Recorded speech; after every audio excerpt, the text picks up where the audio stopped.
오늘 성령 하나님께서 우리 가운데 함께 계시는 일로 믿습니다. 우리는 지난 시간에 로마서 5장 1절에 11절의 말씀을 통해서 우리의 자랑거리에 대해서 말씀을 드렸습니다. 우리가 하나님을 자랑하되 하나님을 통해서 이루게 될 영광에 대해 소망을 품고 자랑해야 될 것. 또 우리가 환난을 자랑하라고 말씀드렸습니다. 환난을 통해서 우리들에게 하나님께서 이루실 그 인격의 형성, 완성을 위해서 환난 속에서 자랑하는 사람, 마지막으로는 하나님을 자랑할 때 우리들의 실천적인 삶을 통해서 삶 현장 속에서 하나님을 자랑하는 삶을 사는 것, 그것을 자랑하는 삶을 살아라고 오늘 메시지를 통해서 지난주에 말씀을 드렸고요. 그래서 오늘 본문에서는 왜 우리에게 구원이 필요한가? 왜 우리에게 구원이 필요한가? 그리고 우리에게 누가 구원자인가라는 사실에 대해서 오늘 본문은 제시해주고 있는데요. 왜 우리에게 구원이 필요합니까? 우리는 스스로 과연 구원할 수 없는 존재인가? 그 답을 오늘 본문 12절에 우리들에게 명확하게 제시해주고 계십니다. 우리 본문 12절 말씀 한번 같이 읽도록 하겠습니다. 12절입니다. 그러므로 한 사람으로 말미암아 죄가 세상에 들어오고 죄로 말미암아 사망이 들어왔나니 이와 같이 모든 사람이 죄를 지었으므로 사망이 모든 사람에게 이르렀느니라. 오늘 이 땅에 태어나는 그 순간 모든 사람이 죄인이라는 거예요. 한 사람 아담, 여기서 한 사람 아담을 얘기하는 거죠. 아담으로 말미암아 우리가 죄인이 되었다라는 겁니다. 근데 사실 우리는 아담을 잘 몰라요. 아담 우리하고 어떻게 본 적도 없고 아담이 너무나 먼 사람이기 때문에 우리 아무런 상관이 없는 것처럼 그런 느끼기는 갖게 됩니다.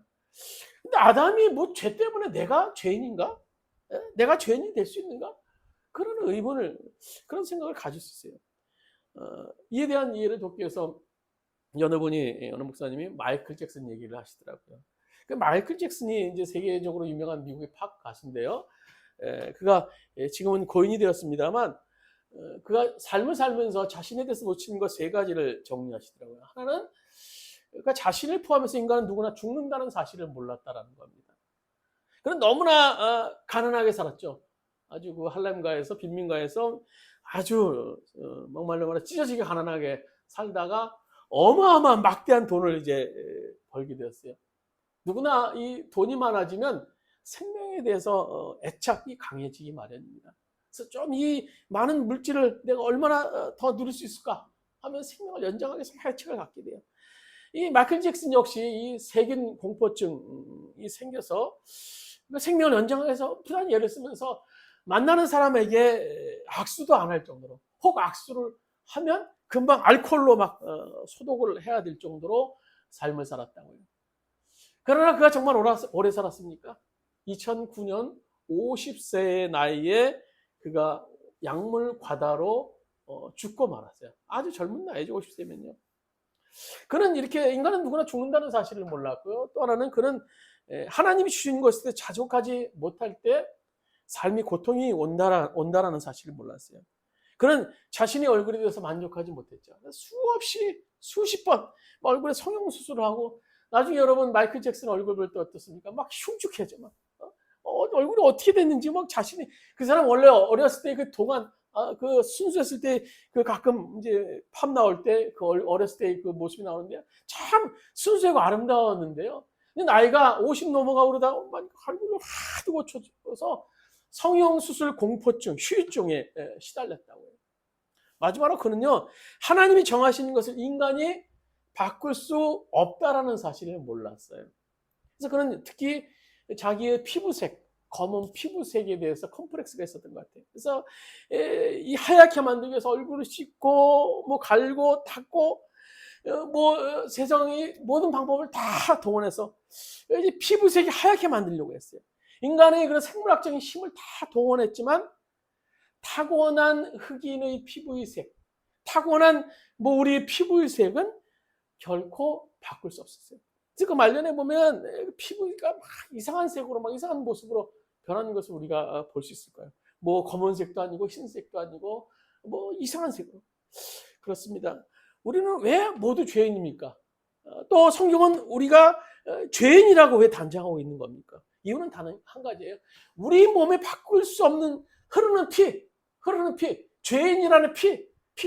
마이클 잭슨이 수없이 바꾸려고 노력했지만 바꿀 수 없었던 피부와 같이 결코 바꿀 수 없는 죄인의 피가 우리들에게 흐르기 때문에 아담으로부터 우리의 창조, 우리가 하나님이 창조하신 아담으로부터 유전적으로 이어받은 죄인의 피가 우리들 안에 흐르고 있기 때문이에요. 그렇기 때문에 우리는 어쩔 수 없는 죄냐. 이것은 필연적이에요. 아무리 사랑스러운 자녀가 있다 할지라도 그 역시 죄인이에요. 왜 죄인입니까? 죄인인 나를 통해서 죄인의 피를 받아서 태어났기 때문인 겁니다. 오늘 13절에 보면 바울은 또 이렇게 말합니다. 오늘 보면 13절에 이렇게 말합니다. 죄가 율법이 있기 전에도 세상에 있었으나 율법이 없었을 때는 죄를 죄로 여기지 아니하였나니. 오늘 이 바울 사도는요, 지금 바리새인들을 향해서 얘기하는 거예요. 너희들이 소중히 여기는 그 율법, 너희 하나님보다 더 소중히 여기는 그 율법이 있기 전에도 세상에 있는 사람들은 죄인이라고 얘기하는 거예요. 오늘 하나님의 법이 주어지기 전에, 오늘 우리가 죄를 죄로 인식하지 못했어요. 그러나 인식하지 못했다고 해서 죄인이 아닐 수 없다라는 겁니다. 죄인이라는 거예요. 살아있는 우리 몸에는 여전히 죄인의 피가 흐르기 때문에 오늘 바울 사도는요, 바리새인들에게 얘기하는 거예요. 너 율법 13절에 보면 죄가 율법이 있기 전에도 세상에 있었기 때문에 너희들이 소중히 여기는 그 율법이 있건 없건 상관없이 너희는 죄인이야. 그리고 14절에 계속 이렇게 말해요. 그러나 아담으로부터 모세까지 아담의 범죄와 같은 죄를 짓지 아니하는 것들까지 사망이 왕노릇하였나니 아담은 오실자의 모형이라. 오늘 여기서 말하는 것은요, 그들이 율법을 기준으로 얘기하는 거예요. 아담에 있었을 때는 율법이 없었죠. 모세에게 율법이 주어졌어요. 그러니까 아담으로부터 모세까지 아담은 법이 주어지고 또 모세는 법이 주어진 이후의 사람. 즉 하나님의 법이 주어진 전이나 주어진 이후나 모든 사람이 죄인이라는 겁니다. 그래서 반드시 죽을 수밖에 없으므로 사망이 왕노릇했다라는 거예요. 오늘 바울 사도가 13절, 14절에 얘기하는 것은요, 바리새인들, 유대 랍비들, 또 교회 안에 머물러 있지만 여전히 율법을 하나님보다 더 소중히 여겼던 그들을 향해서 얘기하는 거예요. 너희도 아무리 그 율법이 그렇게 소중히 하고 율법을 하나님처럼 여기지만 율법이 있기 전후나 또 율법이 없었을 때 살았던 사람이나 어쩔 수 없는 모든 사람이 다 죄인이라는 거예요. 죄인이라는. 그러면 우리 모두 다 죄인이에요. 단지 차이는 뭡니까? 들킨 죄인, 안 들킨 죄인의 차이예요. 도덕적인 죄인이냐, 부유한 죄인이냐, 가난한 죄인이냐, 또 무지한 죄인이냐, 그런 차이는 있을지 모르지만요, 모두 다 죄인이에요. 죄인. 이게 모두가 죄인으로 죽을 수밖에 없는데, 그래서 그 상황에서 한 사람이 등장하죠. 14절 하반절에 보시면 그를 향해서 이렇게 말해요. 아담은 오실자의 모형이라 라고 기록하고 있어요. 그래서 아담은요, 마지막 아담 되시는 예수님을 얘기하는 거예요. 예수님께서 죄인된 우리를 구원하시기 위해서 구원자의 모양으로 오신다라는 거예요. 고린도서 15장 45절 주보면 이렇게 말씀해 주고 있어요. 기록된 바 마지막 아담은 살려주는 영이 되었나니 라고 기록하고 있어요. 마지막 아담 예수 그리스도께서는요, 살려주는 영이 되신 거예요. 그래서 15절부터는 이제 그 예수 그리스도에 대해서 쭉 설명하는 얘기예요. 살려주는 영. 오실 자의 모형에 대해서 얘기하고 있어요. 우리 15절 말씀 같이 한 목소리를 한번 들어요. 15절 말씀입니다.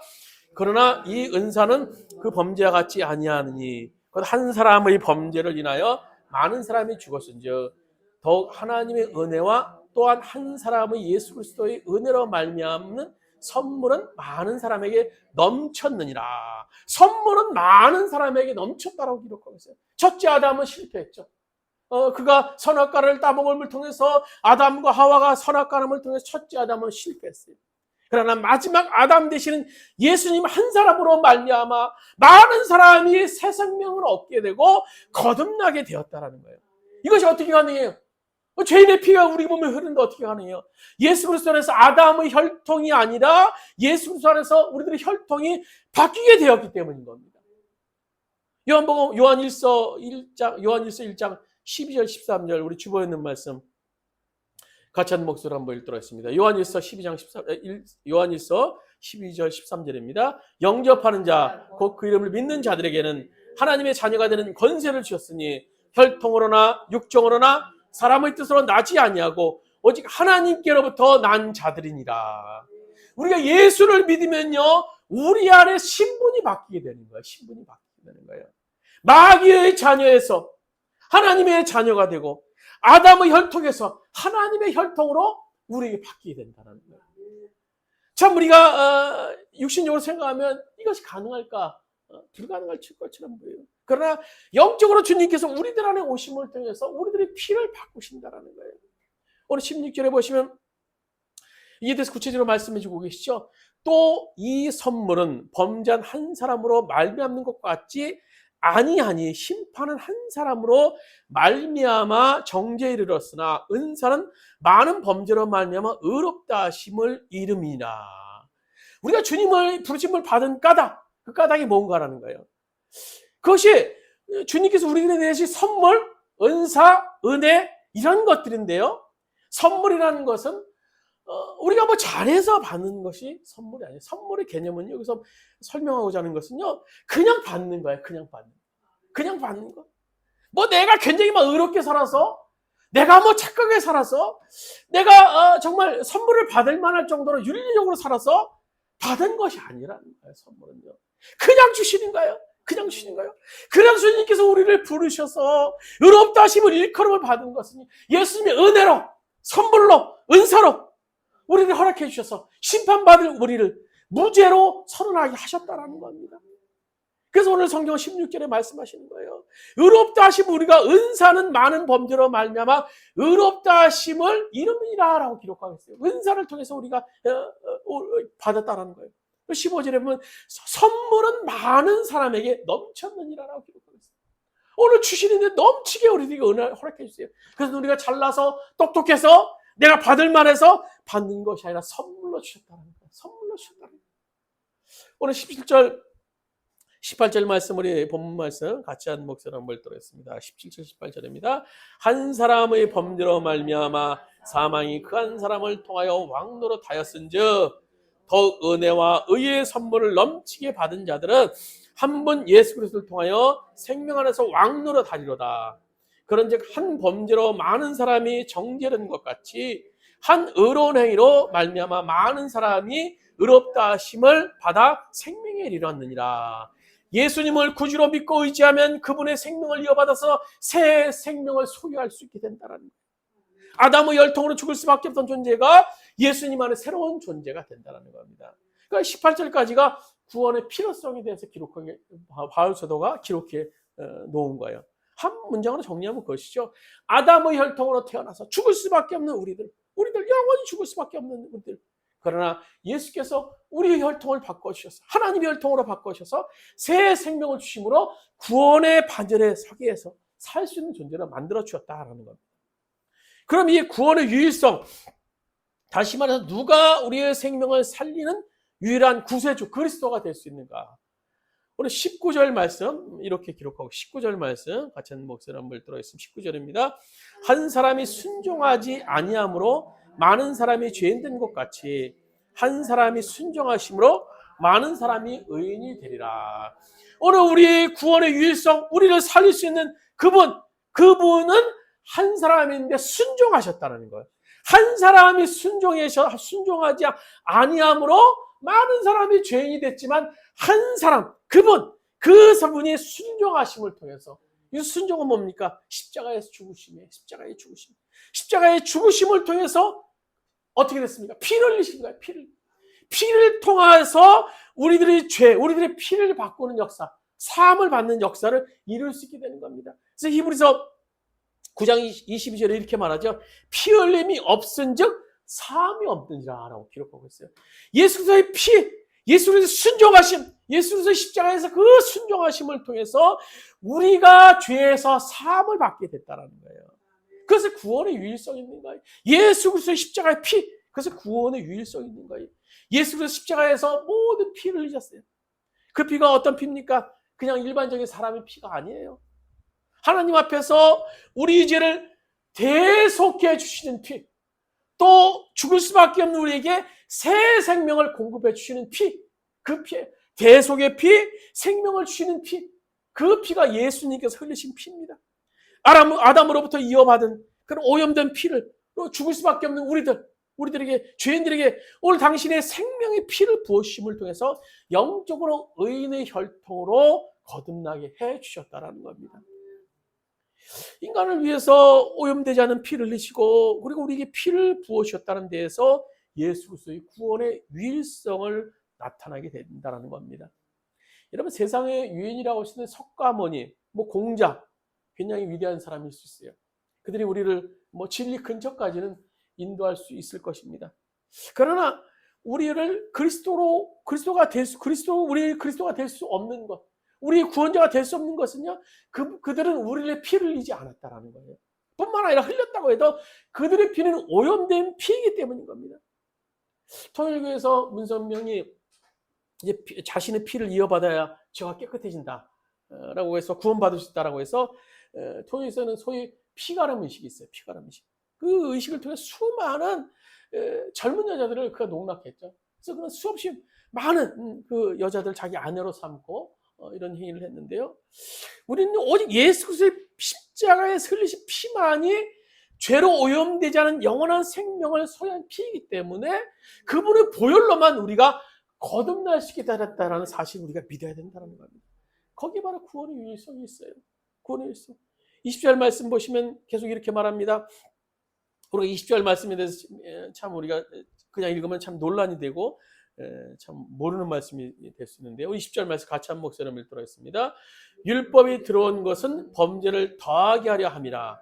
그러나 죄가 더한 곳에 은혜가 넘쳤나니. 이 말씀은 하나님의 법이 주어져서 죄를 더 알게 되었지만 알게 된 죄로 인해서 은혜가 더 풍성해졌다라는 의미예요. 좀 더 자세히 설명드리면 이런 얘기입니다. 내가 하나님을 모를 때는요, 나 자신이 무척이나 의인인 줄 알았어요. 난 착하게, 그래 나는 도덕적이구나, 착하게 사는 사람이야.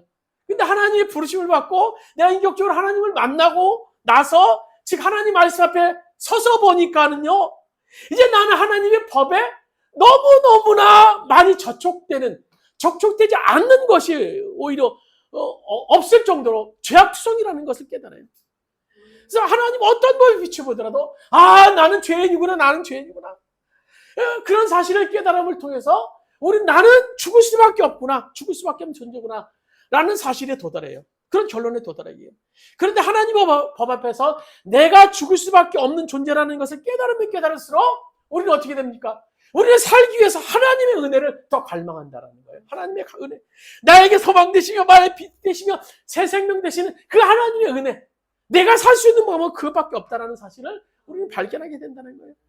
이런 죄인임에도 불구하고 오늘 성경이 말하는 진리는요, 주님께 나를 위해서 당신의 피를 흘리심을 통해서 구원해 주셨다는 사실을 알게 됨을 통해서 그 은혜를 더욱더 갈구하게 되는 거예요. 하나님의 법을 알면 할수록요, 내 죄가 크다라는 사실을 인식하게 돼요. 내 죄가 크다는 것을 인식할수록 하나님의 은혜가 더 놀랍게 여겨지게 되는 거예요. 그러니 율법 앞에 서니, 말씀 앞에 서니 죄가 더 보이고 반면에 은혜가 더욱더 넘쳐나게 된다는 겁니다. 이 말씀을 잘못 해석해서 내가 은혜 받으려면 나 막 죄 져야 돼, 죄 많이 져야 돼, 율법은 범죄를 증거하게 하는구나, 이렇게 해석하시면 안 돼요. 은혜를 받으면 받을수록 내가 말씀 앞에 섰으니까 죄가 많아지는 존재라는 사실을 깨닫게 된다는 겁니다. 여러분이 조금 전에 우리가 불른 이 찬송은 나 같은 죄인 살리신, 그것은 존 뉴턴이라는 사람이셨는데요. 그 고백이 이런 고백이었죠. 나 같은 죄인 살리신 주 은혜 놀라와 잃었던 생명 찾았고 광명을 얻었네. 이 뉴턴은요, 아프리카에서 흑인들을 이제 잡아다가 노예로 파는 노예상이었는데요. 그 예수를 만나고 하나님의 법 앞에 서니까는요, 정말 소망이 없는 존재라는 사실을 스스로 깨닫게 됐던 거예요. 그럼에도 불구하고 예수님께서 자기를 위해서 죽으심으로 새 생명을 주셨으니 자기와 같은 죄인을 살리신 그 주님의 은혜가 너무나 놀라웠던 거예요. 그만큼 그 은혜를 통해서 자신의 죄된 모습을 뼈저리게 느끼게 됐다는 겁니다. 이것은 뉴턴 한 사람의 고백입니까? 오늘 우리 모두의 고백이고 고백이어야만 되는 겁니다. 오늘 마지막 21절에 오늘 바울 사도는 이렇게 말씀해 주고 계세요. 우리 한번 21절 같이 읽도록 하겠습니다. 이는 죄가 사망 안에서 왕노릇한 것 같이 은혜도 또한 의로 말미암아 왕노릇하여 우리 주 예수 그리스도로 말미암아 영생에 이르게 하려 함이라. 여러분, 주님께 주시는 은혜라는 것이 오늘 성경에 보면 우리로 하여금 이 땅에서 잘 먹고 잘 살고 하는 육적으로 평안함을 누리는 것, 그 정도가 아니라는 거예요. 그 정도가 아니라는 거예요. 우리는요, 이 땅에 잘 먹고 잘 사는 건 물론 급해요. 우리가 이 땅에 사니까요, 잘 먹고 잘 살아야 되죠. 그러나 오늘 주님이 주시는 그 기쁨은요, 그 정도가 영생이라는 거예요. 영생. 영원한 생명을 이르게 한다라는 거예요. 여러분, 영생이 우리에게 믿어지면요, 그것은요, 우리에게 너무나 감격적인 겁니다. 영생. 세상에서요, 그 누가 과연 이 영생을 얘기할 수 있겠습니까? 어느 곳에서 영생을 선포할 수 있겠어요? 세상 사람들은 자신의 수명을 하루라도 더, 1분 1초라도 더 늘리기 위해서 연장하고, 뭐 몇 개월 연장하기, 몇 년을 연장하기, 모든 방법을 다 동원합니다. 하며 천지를 창조하신 하나님께서 우리에게 영원한 생명을 주신다는 것은요, 엄청난 사건이에요. 엄청난 사건. 그래서 오늘 이 존 뉴턴이 나 같은 죄인 살리신에서 또 고백하고 있는 것이 아닙니까? 이제껏 내가 산 것도 주님의 은혜라. 주님의 은혜라. 또 나를 장차 본향에 인도해 주시니 거기서 우리 영혼이 주님의 은혜를 해처럼 밝게 살면서 주 찬양하리라. 이 사실이 정말 믿어지고 받아들일 수 있다면요, 우리가 주님 앞에 출구하지 못할 까닭이 과연 어디 있겠습니까? 모든 것이 은혜가 되기 때문인가요? 그래서 이것이 우리의 매일의 간증이 되어야 되는 겁니다. 이런 나를 주님이 살리셨어. 이런 나를 주님이 살리셨어.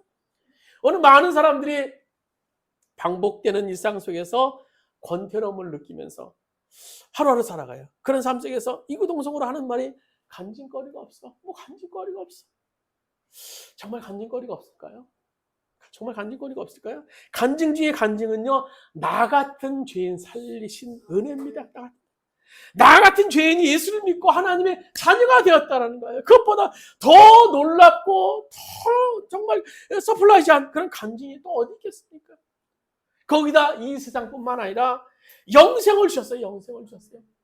영생을 주셨어요. 그런데 나 같은 죄인 살리신 주님의 은혜에 대한 그 감동, 마음이 없다. 이것은요, 내가 얼마나 극악무도한 죄인인지에 대한 자기 인식이 없기 때문인 거예요. 아직까지도요, 자기 안에 의의가 있어요. 그래도 나는 죄인이긴 하지만 그래도 나는 저 사람보다 나아. 그래도 나는 아무 개보다 죄인이지만 그래도 난 좀 나은 죄인이야 누구에 비하면요. 아직도 자기 자신의 의에 대한 믿는 구석이 있기 때문에 오늘 그 주님의 은혜와 도달하지 못할 수 있어요. 자신의 죄 앞에 얼마나 자신이 무능하고, 그래서 그분의 은혜, 십자가의 그 은총이 없다면 살 수 없는 존재라는 그 사실이 막다른 곳까지 가야 우리 입에서 간증이 나올 수 있는 거예요. 오늘 이 뉴턴의 그 고백, 나 같은 죄인 살리신 주님 은혜 놀라워. 이 찬양 다시 한번 찬양 한번 드리시겠습니다. 우리 조금 전에 부른 찬양, 나 같은 죄인 살리신 우리 찬양 다시 한번 드리시겠습니다. 나 같은 죄인 살리신 주의 놀라와 예로웠던 생명 찾았고 광명을 얻어 나 같은 죄인 살리신 나 같은 죄인 살리신 그 내 놀라와 예로웠던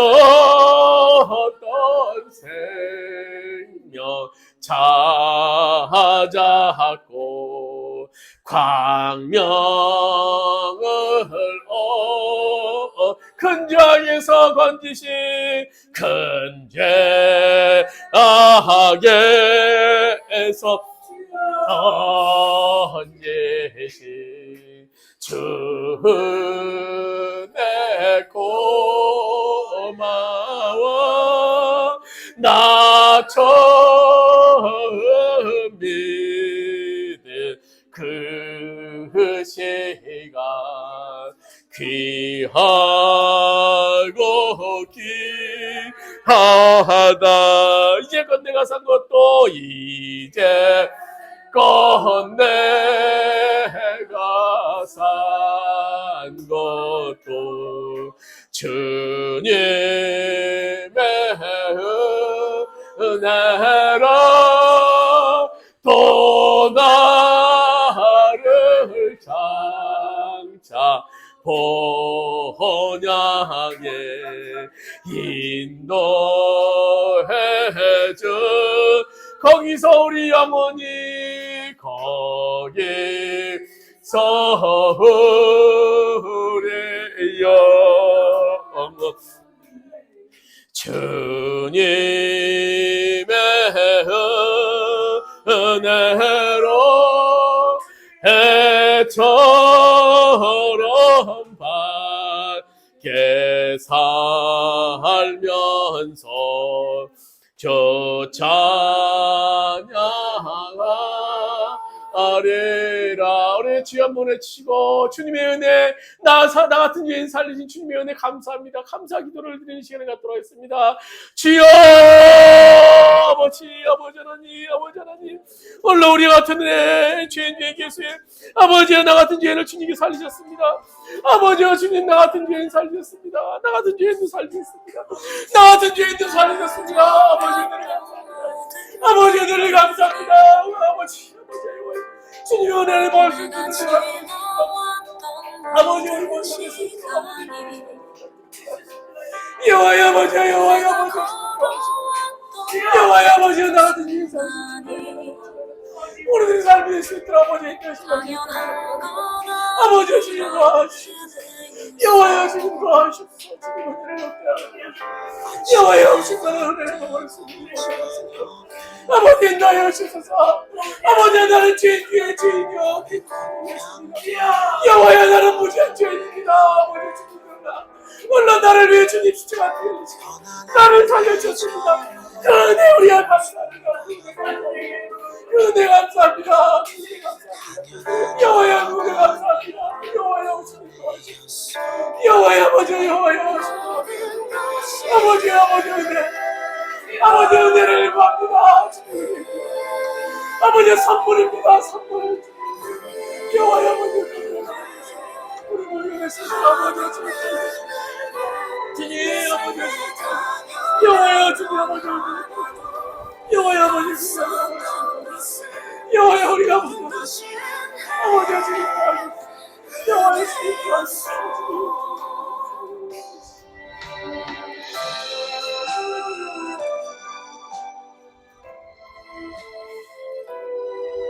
나는 죄인 중에 괴수요 괴수 중에 괴수 너무나 크고 무서운 죄입니다.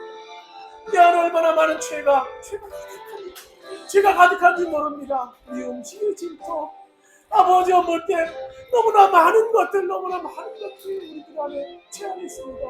주님 그러나 주님께서 우리를 사랑하셔서 독생성자 예수를 통해서 우리들 안에 흐르는 그런 아버지와 육적인 피 아담의 혈통의 피를 제거하여 주셔서 오늘 하나님의 혈통으로 여봐주신 예수님의 피를 흘리심을 통해서 우리들에게 사생명을 하게 해주신 감사합니다.